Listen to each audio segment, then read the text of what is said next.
কিসে রিজিক বাড়ে, কি করলে রিজিকে ভরপুর বারাকা হয়, রিজিকের চাবিকাঠি কোথায়, কোন পথে চললে রিজিকে ভরপুর বারাকা হবে, আমার জীবনে বরকত নেমে আসবে রিজিকে, এটা জানতে মনে যাচ্ছে না আমাদের?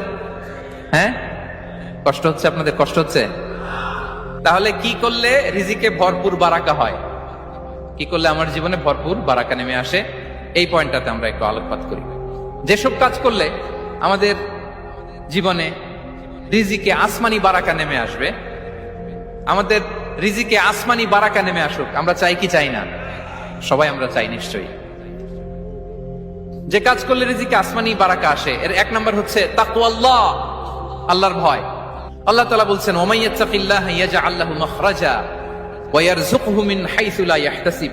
যে আল্লাহকে ভয় করে, যে আল্লাহ সচেতন, আল্লাহ তাকে মাখরাজ, মাখরাজ মানে কি জানেন? ওই যে এক্সিট লেখা না এদিকে, এই এক্সিটকে আরবিতে বলে মাখরাজ, মানে কোথাও আটকাবেন না, বের হওয়ার রাস্তা আছে, কোথাও আটকাবেন না, বের হওয়ার রাস্তা আল্লাহ তাআলা অ্যারেঞ্জ করে দিবেন। You will have the way out from crisis.